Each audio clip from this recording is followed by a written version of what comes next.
Bigan, ito ngayon ang makikita nyo tindahan dito ng isda sa Binagre mga kaibigan. At yan nakita ninyo ang mga isda. Iba't ibang uri ng isda mga kaibigan. At maraming bumibili rito kaysa doon sa loob ng palengke mga kaibigan. At yan mga kaibigan ang ganda, fresh na fresh. At bagong huli galing sa tinatawag na nato.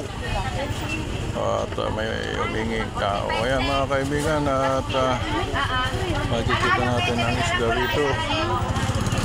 At daming bumibili. At doon tayo sa maghanap tayo ng mas maayos na